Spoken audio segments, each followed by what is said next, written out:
Hey, Aqua, fuck my boy. How you going, man? Pleased to be here, brother. Absolutely pleasure. G'day, all you subs. How you going? I'm Heath Peter, and on my channel, Thirsty Rabbit, Tanks2U.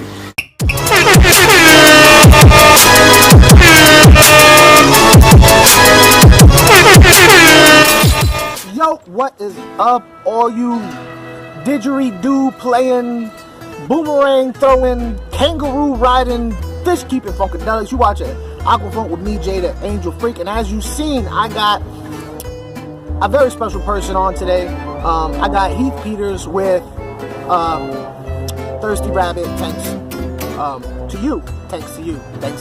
I get it.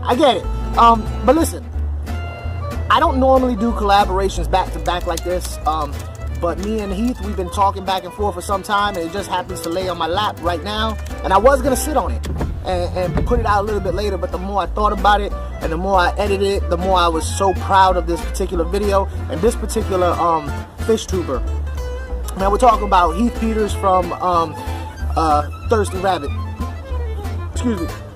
Now normally when you see him, he's and he's giving him his fish a little feed here and a little feed there. He's all over the place, and that's what we see of him. He's a character, and that's what we love about his channel. But I don't know if it was the nature of the questions I was asking him. I don't know what it was. But in this particular video that I'm putting out, he's a little bit more calm, and he was a little bit more deep, and I was impressed by it. I was happily and pleasantly surprised as to the knowledge he had. I mean, he's just not a character that's on YouTube, you know, running around his fish room, you know, being all wild and everything. The man actually has something to say, and I was pleased to be a part of it. So, Thirsty Rabbit, thanks to you. Thanks to you. You know, I never really thought about it until he mentioned it. He saw it in the opening. But anyway, Thirsty Rabbit, thanks to you. Check it out. First question, how big of a tank do I have him in? And what sort of filtration? Well, everyone, I've got both of these currently in a 3-foot tank, 3 foot long, about 1.5 feet, nearly 2 foot tall, and about 1.5 feet wide. They will be going into a 4-foot tank today. This one especially will be going into a 4-foot tank today. It's going to go right next to it. Here, I'm going to move this lounge. If you know my room, right next to this tank, I've got a lounge. I'm going to sacrifice that lounge for a bigger tank for this guy. As for filtration, I did have two. I got the hang on the back, and I did have an internal filter, but that was to give extra filtration, but also water movement on the surface here. And there's not enough agitation in this tank at the moment, hence why I'm going to upgrade his tank today and get him a big pump with a spray bar, keep his medium, keep his water, keep most of his home, and just give him an upgrade. And the other tank here, the white trim, bit of wind outside or someone's at the door. With this white trim here, I've got an internal filter. Again, I've hacked with my own medium, bio balls, sponges, and pre-filter. Poly filter, sorry. So yeah, I do the poly filter once a week, get that out, tank water, rinse it out, 20% water change, and I do spot feeds if I see any detritus lying around. I do have a problem with these tanks are now summer down here, and they're right next to a tin door, as you heard it just rattling. I will be lifting them up and putting in some fly screen DIY project for that to try and regulate the temperature in this room. But other than that, they will end up in a 6-foot tank. So yeah, guys. Alright, yeah, see, you check out that green terror. That green terror is hot. Honestly, in my opinion, it's one of the hottest green terrors I've ever seen. And one of the things I like about this green terror is, out of all the big, personable, aggressive South and Central American fish that people use as showpieces, green terrors get looked past. I mean, you got the Oscars, the flower horns, you know, all the different hybrids and, you know, red devils that people usually rave about. But the green terror doesn't really get all the praise it deserves. It usually gets passed up, and a lot of it is because when it's small, it doesn't look quite as brilliant as when it's large. But you know, enough of me talking. Let's hear more from Thirsty Rabbit Heath Peters. Okay, question 2. Yes, the white Jimmy's going a bit funny. What do I feed and how often do I feed? Well guys, I believe in a variety of diet is absolutely essential and important for the life and well-being of your fish. They're like children to me, and I don't feed my children crap. So, I'm not going to give them crap. I feed them a good brand of Cichlid, sinking cichlid, like Ikari Gold, sinking tablets. I think it's very important to get them looking both down and up, a variety of both, and floating tablets. And I grade the size and how big they are. They're medium tablets at the moment. And it's good to get them looking around, not looking up for food all the time or down. I feed them in one spot. This guy's spot's just here. And I also feed them stuff like, here's some stuff here guys, some scallops, prawns, fish fillets, worms, yeah, anything. I just cut it up small pieces and feed it. And it's also important too to give them a 1 day rest too. So in a week, in 7 days a week, I do 1 day no food, 2 days of treats, like I do 2 days of other scallops, prawns and stuff, and then the rest of the week will be the pellets. But yeah, I don't give them everything at once. So sometimes prawns and scallops at the same time, sometimes fish and that, sometimes I blend it up and freeze it. But yeah, lately I've just been chopping it up fresh like there and just giving it to them. You know what I'm saying right there? The thought, the logic, the care he takes in just feeding his fish. You know, this video, it's a little bit long, and as you can see from watching Heath, he's real easy to watch, and I ask you to bear with me. Originally, I was gonna do a 2-part. He gave me a lot of footage, and I thought about doing a 2-part, but a lot of you guys don't really watch a 2-part. It's tough for me to watch a 2-parter sometimes.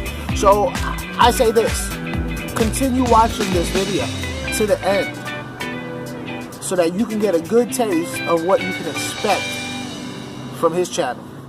Instead of doing a 2-parter and getting you to come back to mine, go to his and get the rest of this information and the rest of his knowledge and the rest of his experiences. But check this out. Question 3. What is his personality like and what are my plans for him? Well, this guy, as soon as I seen him in the shop this big, I knew I wanted to breed him. So that's my plans with him. And my plans with that one, I was hoping it was a female. I'm not too sure, it's got a bit of a lumpy head. But it's rearranging its tank. So let's have a look at their personality.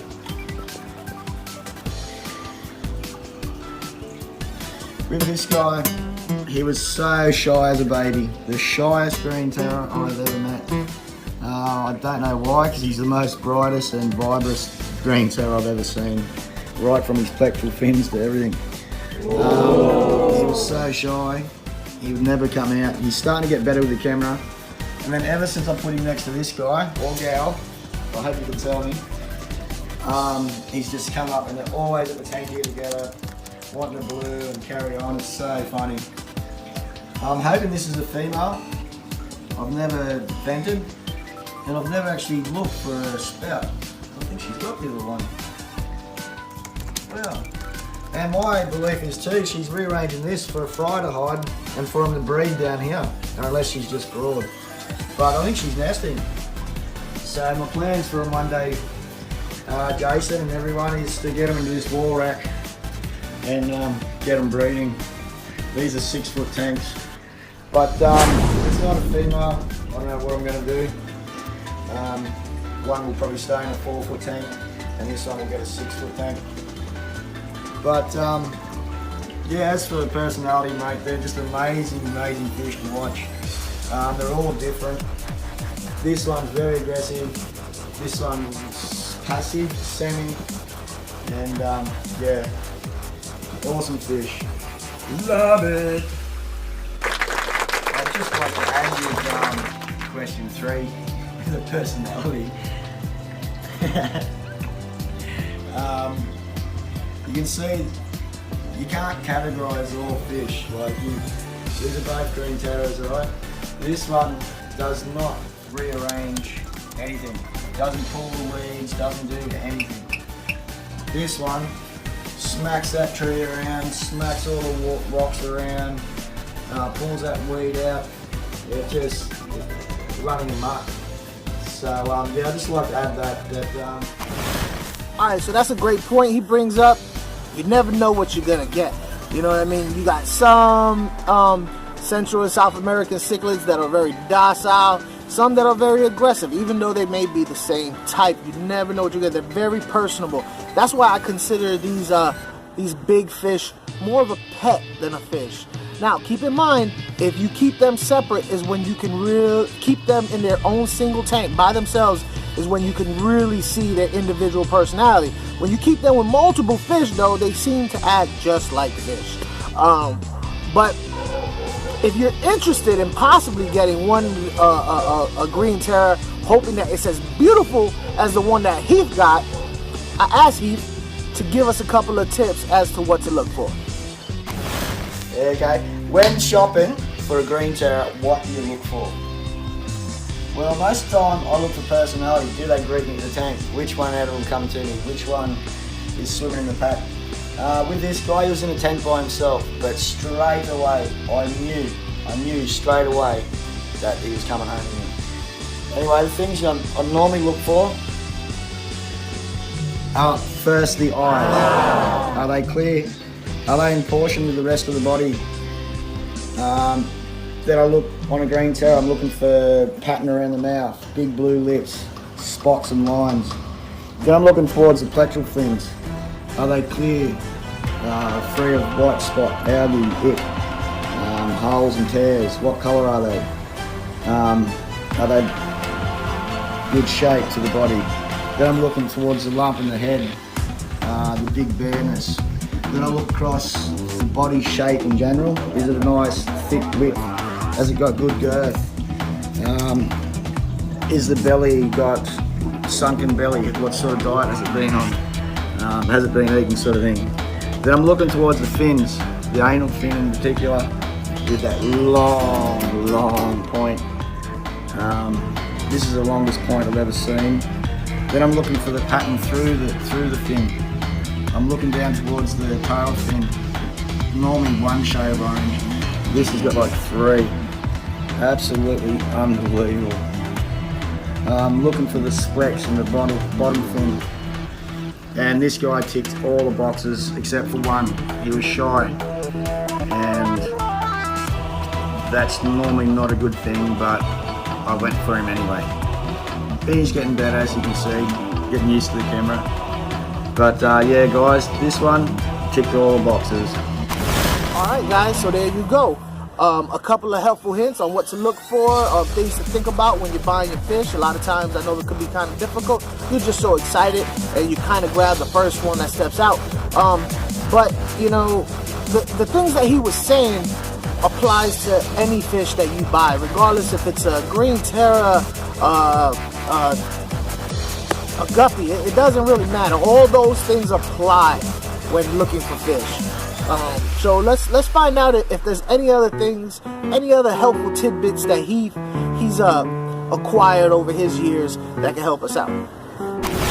So in my experience, what are some other things that I could share? Well, you can find everything in any species spotlight anywhere. Your pH, I recommend don't follow it, don't go chasing it up and down, just keep it as it is, man, just keep it as it is. Good filtration, good water movement, temperature around 20, 24 degrees or around 68, 75 Fahrenheit in your part of the world. Good water movement. These need more, this pump needs cleaning, it needs adjusting up, so I've got a bit more water movement. This tank is getting ripped down. Tank mates, I won't go into tank mates because tank mates are just like each, I'd say a species, but in that species they've all got different personalities, so I recommend just having many tanks because you can't always get that fish back to the shop if it's after hours when they're fighting and what you do with it. You know, like many tanks have a backup tank. So yeah, regular water changes. Clean your pre-filter, get that detritus out of the tank, keep the nitrates down, and you'll have a good healthy fish. A lot of time, good variety of food, like I said earlier. Very, very important. I must stress that, and that's probably the hardest thing with them, is keeping that food and variety up. A lot of people lose interest in that, but with many tanks, many fish, it's so easy for me. I can understand buying bulk, chopping up and only feeding little bits at a time, and most of it goes off. You don't want to freeze it. You should freeze it. Anyway, thanks guys. Alright, so check it. As I'm editing, you know, thinking about time, this next part almost didn't make it in. But I gotta tell you, it's probably the best part of his whole entire interview, in my particular opinion, because like I said, if you know Thirsty Rabbit, he's at 100 all the time. And this clip shows him, you know, the softer, the kinder, more gentle side of Thirsty Rabbit. So I had to include it. So check this out. For the other thing that I've found personally is that one day I was reading, not these pair, I don't know if they're a pair, I'm hoping she's real. She acts like one. In the 8-foot tank, I seen a pair breeding, and it looked unsuccessfully. They didn't get the fry. It looked like the female was taking care, prepared the nest, done all the dancing, done all the fanning, protection. Yeah, so I've never seen that on any species spotlight, and I don't know if it's a thing or just that personality of that particular fish at that time in that tank. But that's one little thing that I've seen uncommon, as to most Australians, the male will take care. Oscars both will do it, you know, some will both, but yeah, most Oscars, most cichlids, I've found the male will be the majority of the carer. But I remembered that blew me away when I seen the female being the sole carer.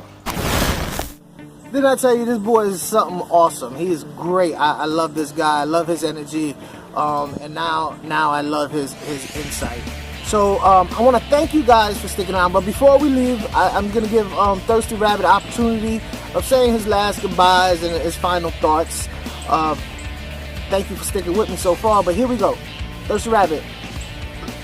What you got to say right now? So everyone, Aqua fun for boy. That is the rabbit, and they are the green terrors. In my experience, if you've got any further questions, I recommend getting on Arts and Aqua Fun. We'll get in touch with you, you'll get in touch with me, we'll get back to you. If you want any further videos on either of them, or any other thing, let Aqua Fun know. I just want to thank you from the bottom of my heart, boy. It's been an absolute pleasure to be here. You're a good mate, and I'm a big fan of yours. And I wish you all the best in this upcoming year. To your subs, thank you so much for tuning in. And please, guys, remember, one world, one life, one love, and one act of random kindness.